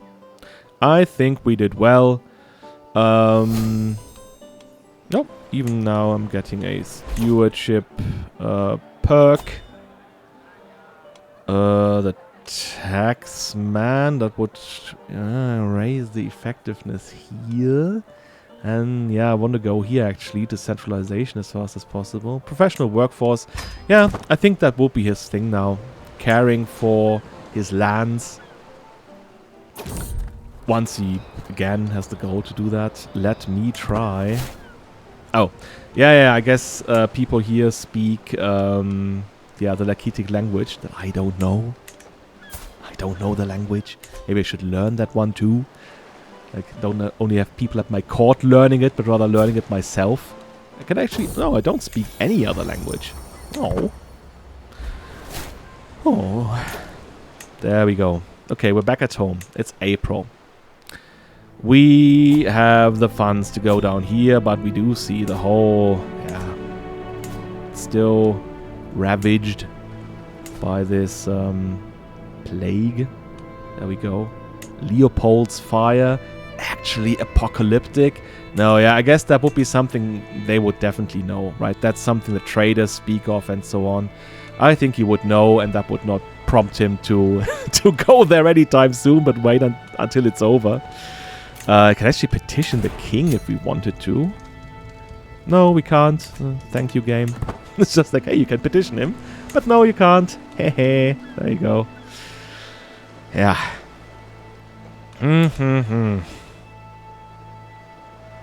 Oh, I guess just speed it up a little again.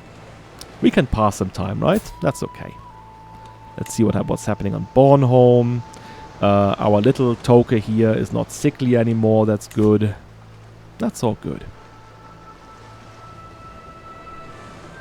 So...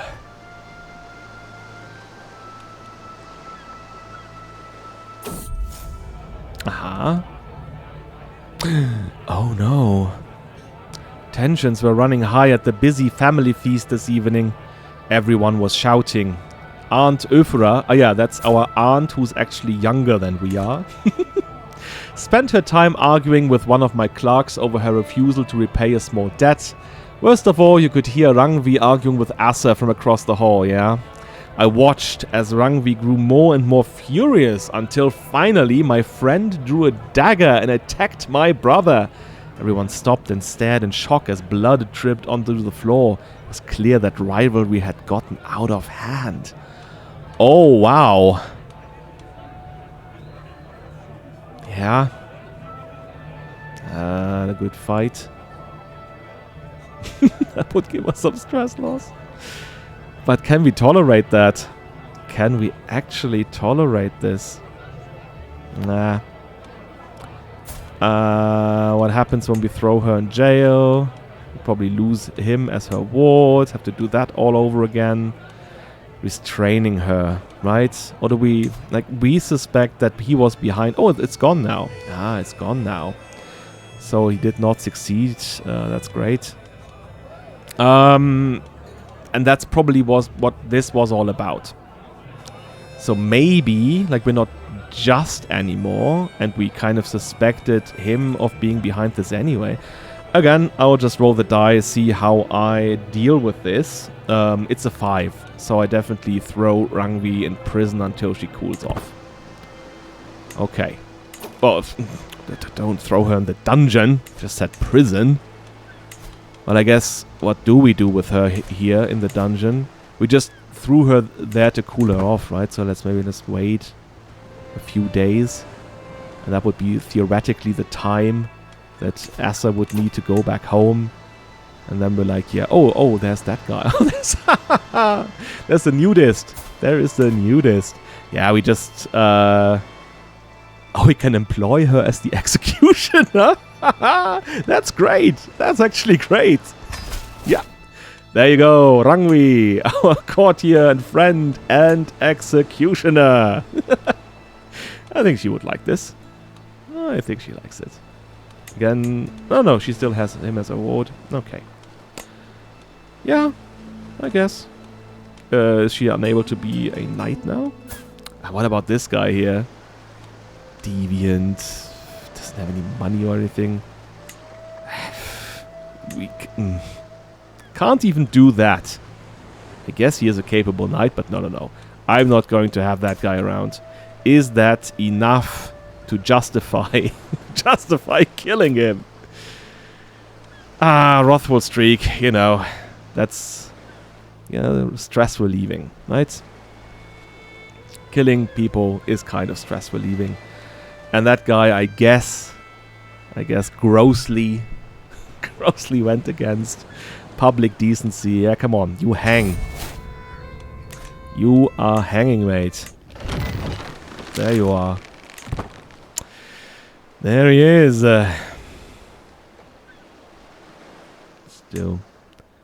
Still waiting for the apocalypse to end.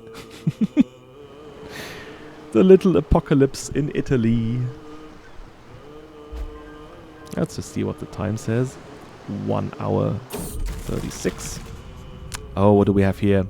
My emotions become more unstable every day that passes. All-encompassing joy will replace the most profound sorrow from one moment to the next, and my court and I both grow weary. If I only could find a way to tame this whirlwind inside, I could talk about this with my friend Eric. Actually sounds good to me. That might be something that he does. Like, again, I said in the beginning, he has a lot of friends. They would care for him. He cares about his friends.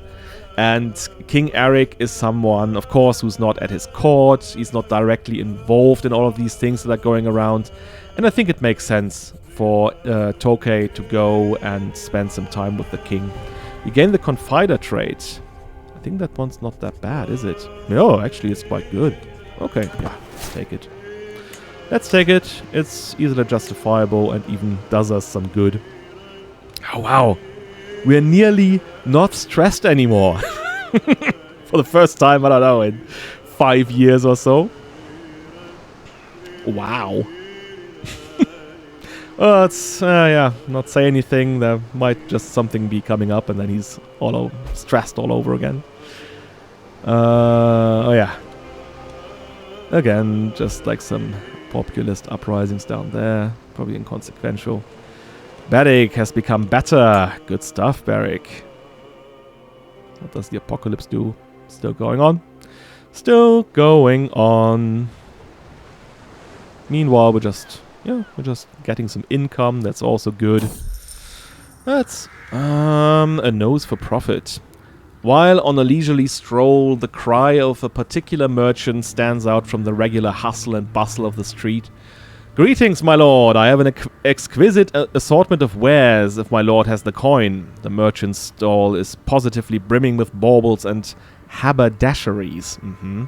As a skilled purveyor of fine goods, a couple of trinkets catch my eye in the overflow of knickknacks. I would feel lucky, meaning I strike a real bargain. I would go for the expensive trinket, or I just move on. I'll just roll a die, maybe. Oh, I just move on. It's like, no.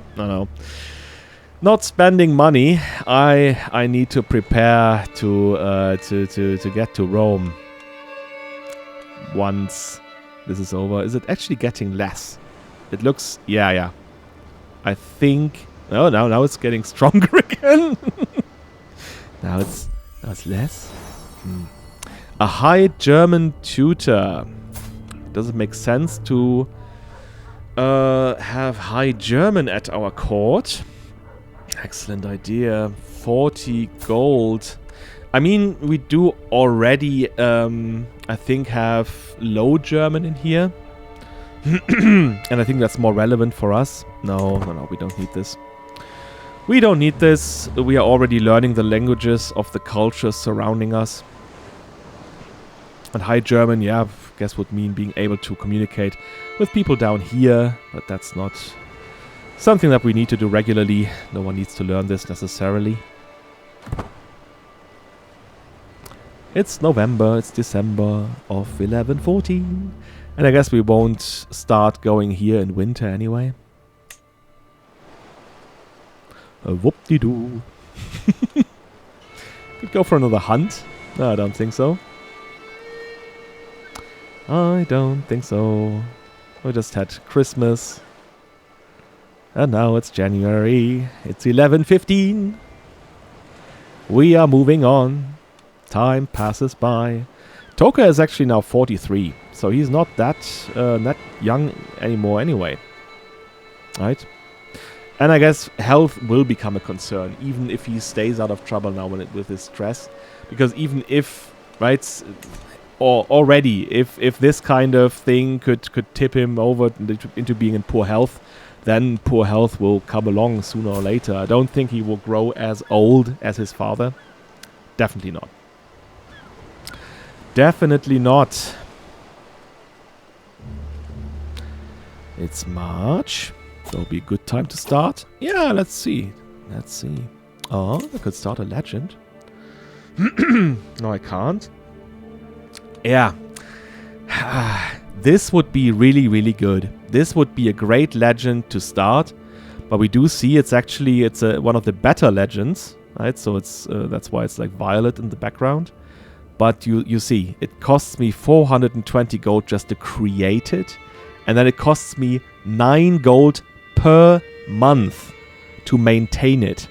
And that's only for the first stage, right? After you have like convinced 50 baronies, I think, or 100. No, 50, I think, in the first instant. No, I'm not sure. Or 100. You go into the next stage, and then you pay even more. Like, we don't have that kind of money lying around, which is a shame, because this would be, would be great, I guess. Yeah. Let's look at it at some point, maybe. Maybe there's, one way or another that we can actually do this. Oh yeah, sorry. Why am I letting the time go again? Because we actually have the means now to travel to the Vatican. Yeah, I guess going down here is not the best thing to do. Directly after that, plague. I will go there for reflection. Yeah, reflection makes the most sense here. Like, we have sinned, obviously, been excommunicated and so on. We had all these kind of things happening to us left and right. I think reflection is the best way to go on about this. Let's see. If we just generically take mercenaries with us, that should be good, right? Yeah, and then we just find some ways to go around the other obstacles. Let's also just, just for security measures, bring medical equipment along. Should there be any other kind of plague that just pops up all of a sudden? But let's see how we do this. No, we're not going through these lands, if that means so much hassle. But now, why would we go down here if that's...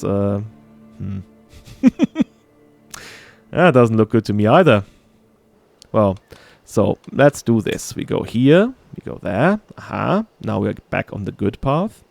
I guess what we could do is go and have a look at the Battle of Lechfeld. That was the famous battle where Otto defeated the Hungarians. And that was his path of becoming the Kaiser of the empire. It's actually like people always look back to Charlemagne being this the one who created this idea of a continuation of the Roman Empire. And of course that's true, and it is this kind of like very important historical figure. But I think Otto is equally important, at least equally important, because he was the one who actually made the empire, right? He was the one who set this up, right? If not for him, then all of our European history would be totally different, absolutely different. Right, where we go? We need to go from here to there. I guess we go down here. I think that's the Brenner Pass. Go down the Brenner. I guess not through these lands. So maybe we do have to look for a workaround. Go there. I will need another pass for this. There. avoiding things that are not maybe that nice for us. Let's see, what else can we do? Can we actually have a look into Pisa? I think we can use this, right? I will come through that thing. I just like have a look around here, go through there, go through this one. There we are. And when we come back, we, I think, we're gonna go and not only visit the Vatican, but also visit Rome. Maybe like after Livorno, we can go here. Yeah, take a good stroll, look at all the sites. That's what people did, right? When they did their so-called Italienreise. It actually has a German word, right? So that's what people did from the medieval times up until, the modern times, the recent times. Of course, nowadays we have a lot of tourists from Germany that go to Italy. But the Italienreise was this kind of idea of going to Italy and having a look at all of the Roman sites, having a look into the culture, which was always seen as superior, right? And it was, obviously. There was great centers of learning here. We're now visiting Siena. So we're doing the same. We're doing the same thing. Maybe when we go back, we can take a little risk.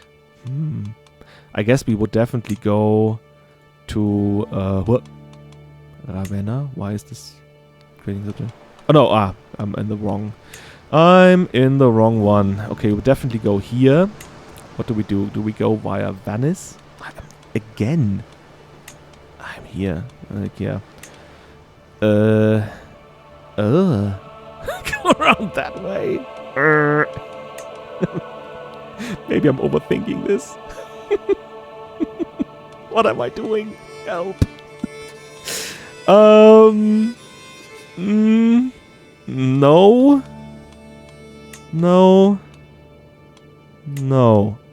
We will just go to... I guess we will take the same route. Take the same route home. After Ravenna, we just go in that direction here. Again. Yeah. And then... Roncaglia. And we go around it. There. I think the whole script could be a bit... I guess more intelligent. Right? I guess you always don't want to go through the areas that are... obviously, where you might end up in a risky situation. I guess if we come back then through this direction, we might actually also go here.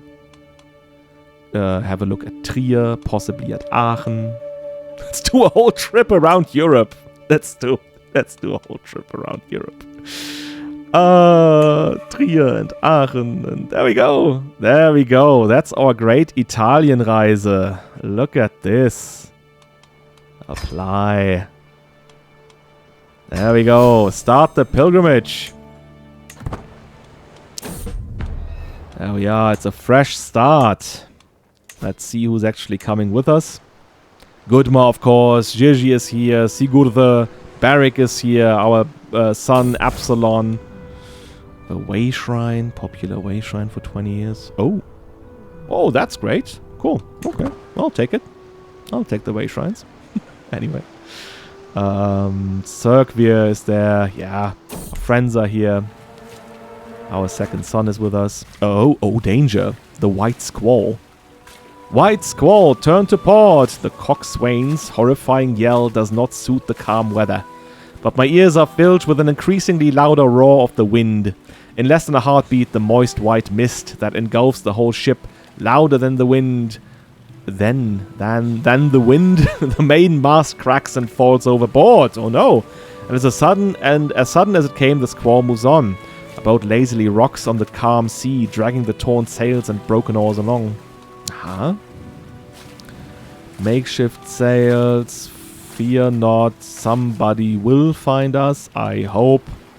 No, I think we are actually capable of doing this. Of, yeah, being motivational to the people around us. We definitely know that this is like our purpose. And look at that. We're no longer overwhelmed by stress. Wow. Wow. There we are, going through Hamburg. At this time, Hamburg was just this round, this circle of fortification and ramparts, and I think in the middle you had an early church, I think.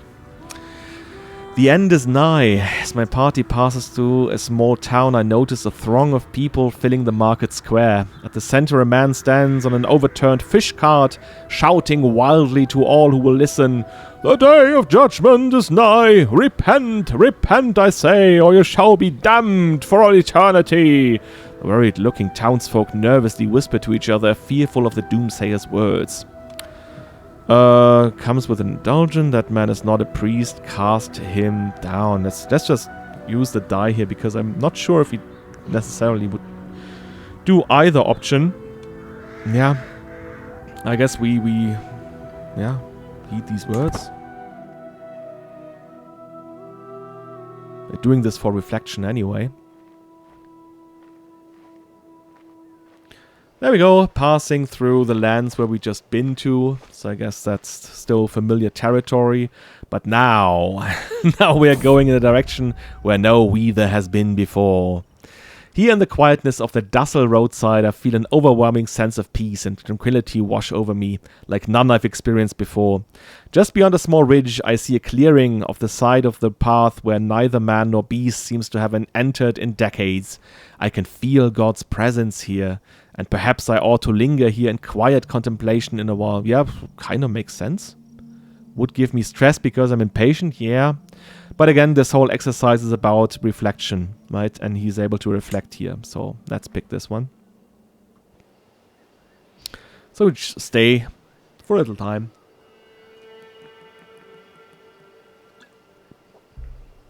Reflecting. Yeah, we see 1 hour 52. Yeah, I guess at least we will go to Rome. Maybe that will be the end then. Going to be late. Shuffle the supplies around. Maybe this time I would take this though, right? That's where his impatientness definitely comes into play, because this is not about reflecting. This is just about things that anger him. Sticks in the wheel. Blah. Just shuffle some supplies around. We'll be able to do this. All right. Go to Kassel. Fulda. Now through Hesse right now. And then enter the region that in modern days is called Franken, so Francia. We have a cocky lordling. Vaticano attracts pilgrims from all over the Catholic world, so it is not inconceivable that I would run into Berchte, the daughter of Count Engelbert of Würzburg, on my journey. What is inconceivable is the insolent way she has treated me, cutting off my entourage on her horse and calling me an ogre to my face, no less. How dare she? It's times like this I am reminded Jesus commanded us to turn the other cheek. Do I turn the other cheek, though? I'll teach that whelp a lesson. She gains the train wounded. Oh God, I would just not beat a girl. Breathe in, breathe out. I don't think that option is for us. What is that one about? There has to be a better way to deal with this anger. Oh, 230 stress. Oh, would gain the trait athletic. Well, I guess that one... You know what? I roll the die again. I'll just roll the die. Oh, no. Oh, fuck. No, sorry. I'm swearing. I need like a swear. I need a tip jar or something. I roll a 6. There has to be a better way to deal with this anger. I guess what he's doing is he's running now. Oh, God. Oh, God. Yeah. Befuddled by court. He would gain irritable, or he's again, yeah, he's relying on the support of his friend again. I'll take it at this point in time. Not think too much about it, even though we're not around, of course. But the game does not differentiate here.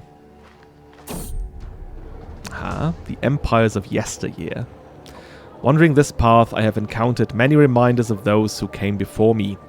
Here in Trubending, I see reminders of those who inhabited this land long before us. Old temples, broken weapons, random fractures of objects beyond recognition.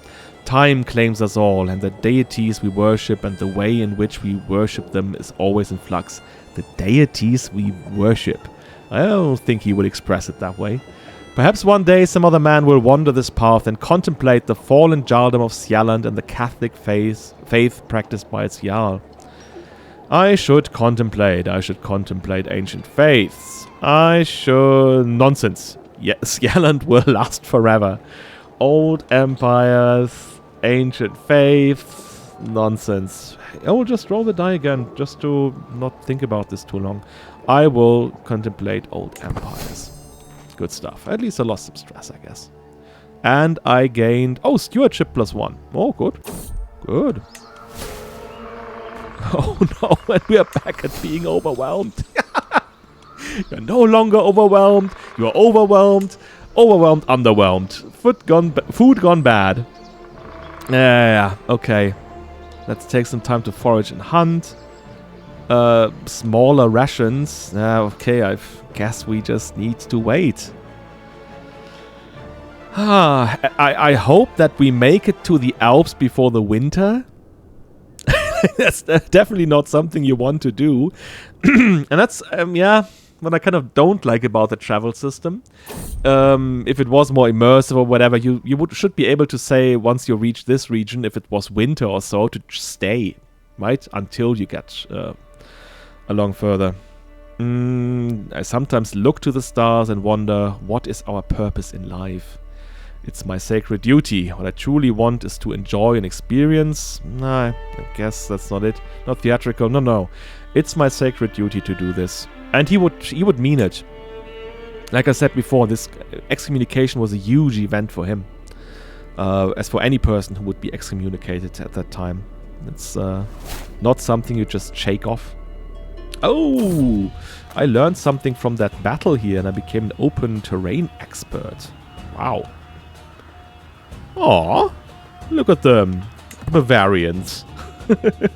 Or Swabians. That's this kind of area where there's this connection of Bavaria and Swabia and around Augsburg. A beastly omen. As we make our way down this holy road we travel, we are suddenly made to stop as a beast steps out right into the middle of our path. A mighty wolf stands between me and the Holy Land. Yeah, it's Italy. It's not the Holy Land. There is something of a knowing look on the beast's face, as if the mind of a wise old man resides behind those feral eyes. He blinks and then carries on his way. A wolf is a messenger from God. Oh, we can't be distracted. I see that one like, F us up further. No, that wolf is a messenger from God, I think. Definitely. Definite. No. No! Oh, no.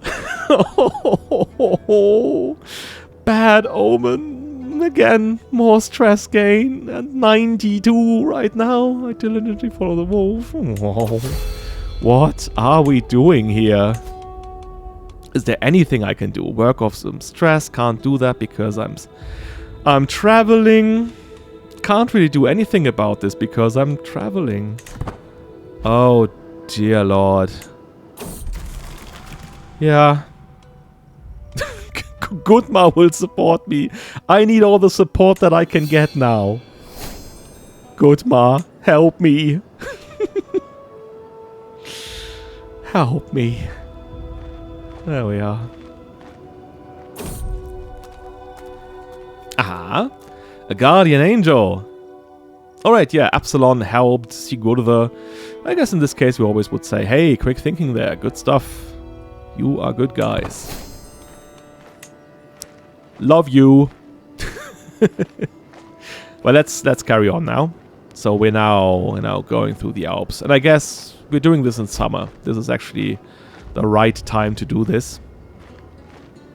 My wife did something bad.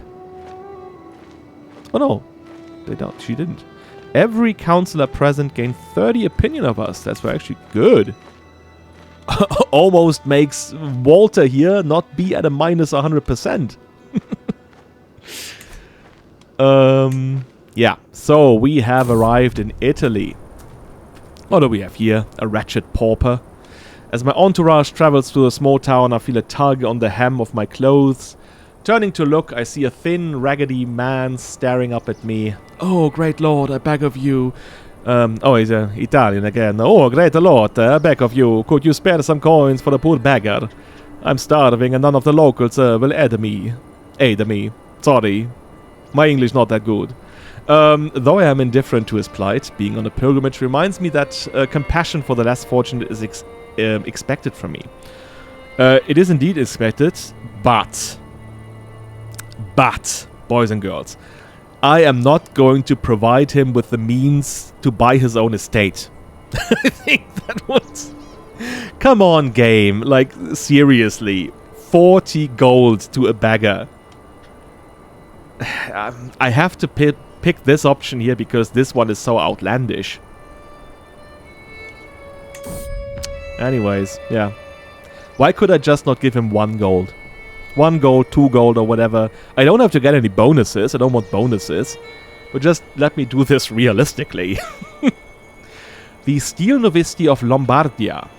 As you and your entourage navigate the rugged mountains of Lombardia, you stumble upon a secluded community of poets, living in harmony with nature.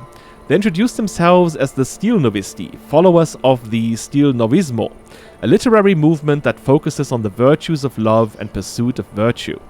Their leader, Skimon, invites you to partake in their discussions and debates. This could be a welcome change of pace from the rigors of your journey.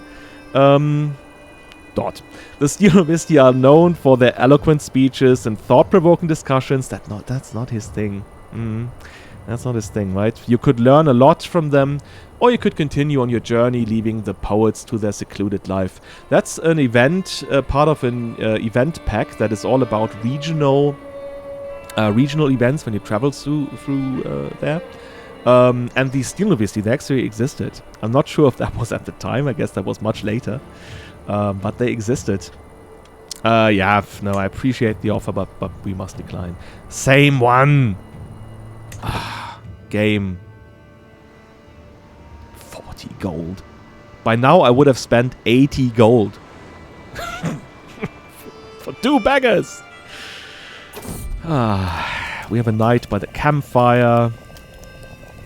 We could tell a story of our own, some extra embellishment. Are we not known to do that? Or we just ask Absalon, tell others. You know what? We do that. We want to hang around and relax. That is definitely what we want to do. 150 lifestyle experience because we visited the court of the King of Italy. Oh, we took a shortcut. Thank goodness. We learned about this. Yeah, great stuff. Oh, look at that. We are losing stress again. But I guess we're over the 2-hour mark. I just saw this. I'm gonna just pick this one here. A taste of Lombardia. As your party traverses the plains of Lombardia, the tantalizing aroma of cooking cornmeal wafts through the air. Following the scent, you stumble upon a group of peasants busily stirring a large pot over an open fire. They are preparing polenta, a staple food of the region, made from ground cornmeal. Seeing your interest, Oton, the eldest among them, invites you to join them for the evening meal. This is a rare opportunity to experience the simple yet hearty cuisine of Lombardia, prepared by the people who know it best. Delighted to join you. Again, you see down here, critical stress. I guess, no, I am impatient, and I'm really looking after my sanity, so thanks. Maybe give him a gold coin to buy some clothes, but no, I appreciate the offer. I must decline, though. Wow. Okay, let's stop here. We see that Jarl Toke is continuing to struggle with his mental health. He's really not in the best spot. His crippling trauma does not leave him. And he still has all this bottle-up anger, right? That's down here somewhere as well. Yeah, bad omen. Here's everything. Bottled trauma. Actually does give us less. Oh no, stress loss minus 25%. So yeah, we lose less stress. And that only goes away in 4 years. So yeah, he's having it rough. And he somehow wants to do right by going to Italy, by showing the Pope that he is earnestly repenting, and then we will go back. I guess this will be a very long journey, probably taking more than a year to finish. And then we will see what's going on in the next episode. So cheers, bye bye.